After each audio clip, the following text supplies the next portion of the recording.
عباده الذين اصطفى أما بعد فأعوذ بالله من الشيطان الرجيم وإلى مدين أخاهم شعيبا قال يا قوم اعبدوا الله ما لكم من إله غيره ولا تنقصوا المكيال والميزان إني أراكم بخير وإني أخاف عليكم عذاب يوم محيط ويا قوم أوفوا المكيال والميزان بالقسط ولا تبخسوا الناس أشياءهم ولا تعثوا في الأرض مفسدين بقية الله خير لكم إن كنتم مؤمنين وما أنا عليكم بحفيظ قالوا يا شعيب أصلاتك تأمرك أن نترك ما يعبد آباؤنا أو أن نفعل في أموالنا ما نشاء إنك لأنت الحليم الرشيد صدق الله العظيم وبلغنا رسوله النبي الكريم ونحن على ذلك من الشاهدين والشاكرين والحمد لله رب العالمين.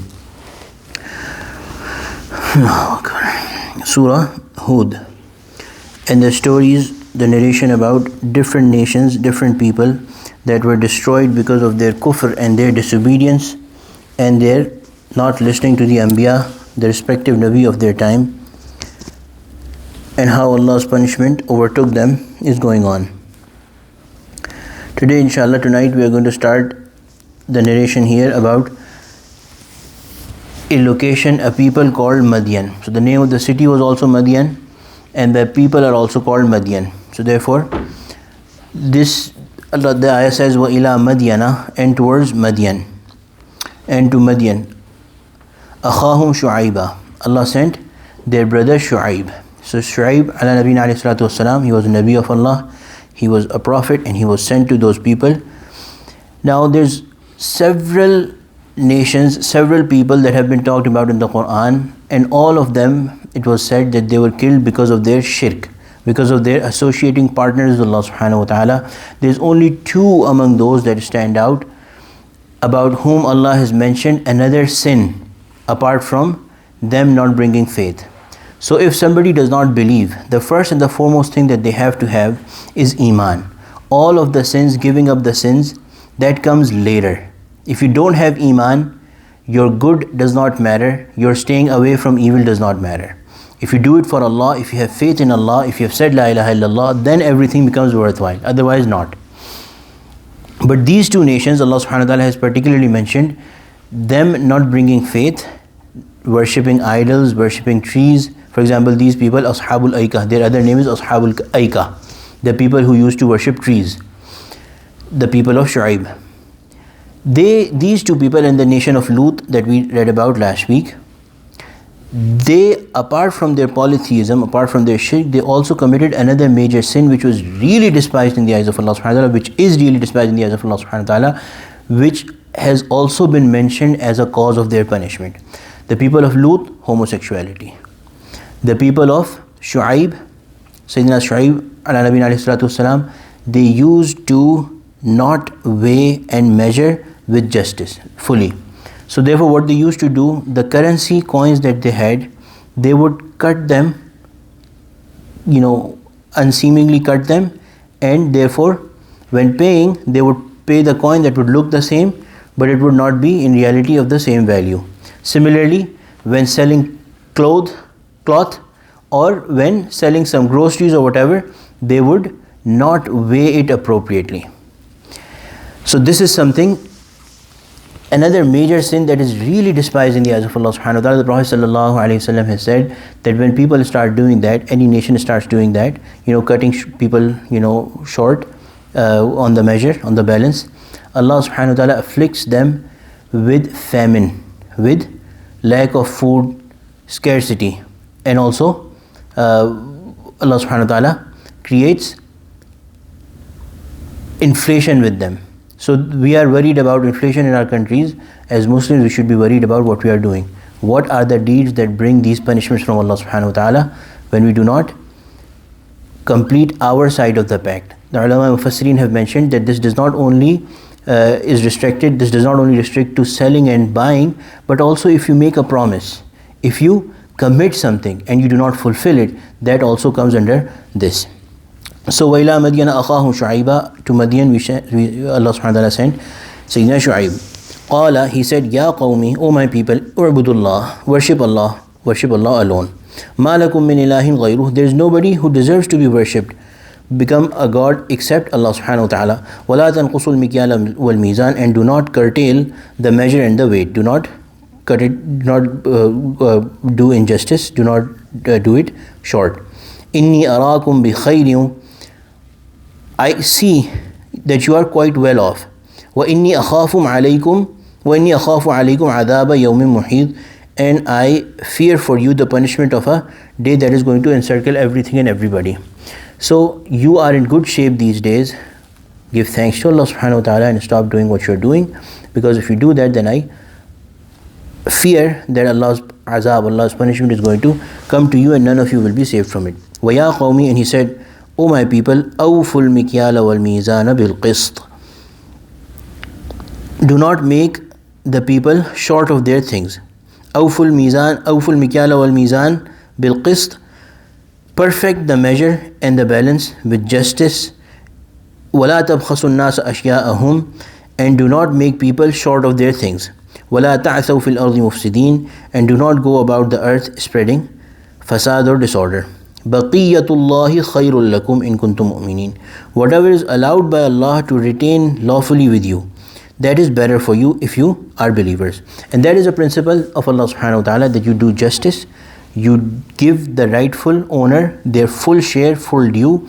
Whatever remains, that has, even that may be less, it has plenty from Allah subhanahu wa ta'ala, it has blessing from Allah subhanahu wa ta'ala, it will suffice for you. Rather than haram, earning through unlawful means, even it may be more, it is never going to suffice, and you will always be longing for more and more, and there will be no blessing or barakah from Allah subhanahu wa ta'ala. So it basically is not going to serve its purpose. وَمَا أَنَا عَلَيْكُمْ بِحَفِيظٍ, and if you do not listen to me, if you do not correct your ways, mend your ways, then I am not somebody who is going to, my job is only to tell, as is the job of all Anbiya, and not be a watchman or a guard over you. I am not going to forcefully correct you. My job is only to deliver the word of Allah. قالوا, they said, Ya Shu'aibu, O Shu'aib, أَصَلَاتُكَ تَأْمُرُكَ, they said that, has your prayer commanded you? Does your salah command you? So Sayyidina Shu'aib radiallahu, he was famous for his nawafil, for his salah. He used to pray a lot. So these people used to see him praying. And they said that, has your prayer taught you this? Is that what your prayer teaches you? أَن نَتْرُكَ مَا يَعْبُدُ آبَاؤُنَا, we stop worshipping those whom our grandparents and our forefathers worshipped. أَوْ أَن نَفْعَلَ فِي أَمْوَالِنَا مَا نَشَاءُ, or we should not deal with our wealth as we please. We should not do, it is our wealth, we will do whatever we please. إِنَّكَ لَأَنْتَ الْحَلِيمُ الرَّشِيدُ, by way of mockery and ridiculing him, they said that you pretend to be the only man of wisdom and guidance. So you are the one who has got a lot of wisdom and guidance, and is that what your prayer is telling you? قال, he said, Ya qawmi ara'aytum in kuntu ala bayyinatin min rabbi wa razaqani minhu rizqan hasana. He said, O my people, tell me, if I am on a clear path from my Lord, and he has provided me with good provision from himself. So Sayyidina Shu'aib radiallahu ala nabiyina alayhi salatu wasalam, he, whatever he had, he was okay financially. He said, and also rizq also means his spiritual provision, that when Allah has given, and you see that Allah has given me open signs and clear wisdom and guidance from him, and also worldly means. وَمَا أُرِيدُ أَنْ أُخَالِفَكُمْ إِلَى مَا أَنْهَاكُمْ عَنْهُ,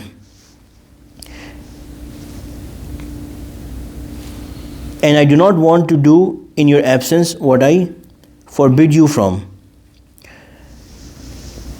So he presented two things. Number one, Allah has given, you can see that Allah has put me in a good shape, spiritually and financially.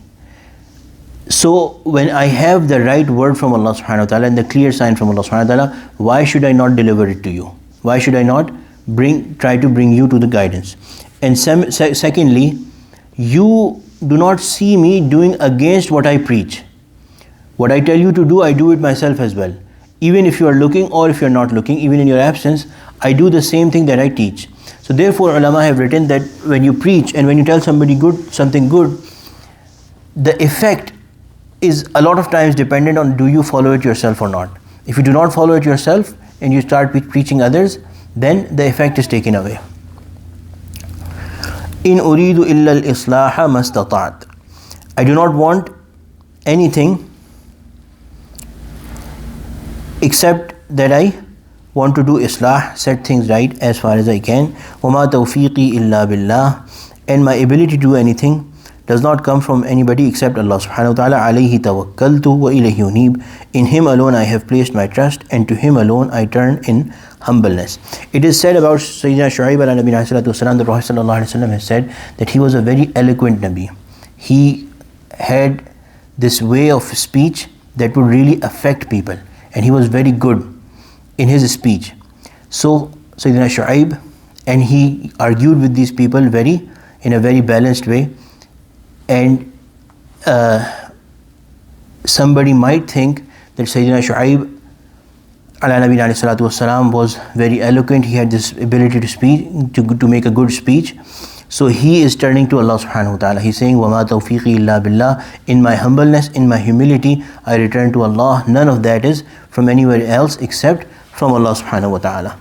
We'll inshallah continue reading about this story, complete inshallah tomorrow if life and tawfiq permits, inshallah al-aziz. ربنا تقبل منا إنك أنت السميع العليم وتب علينا إنك أنت التواب الرحيم وصلى الله تعالى على خير خلقه سيدنا ومولانا محمد وعلى آله وصحبه أجمعين.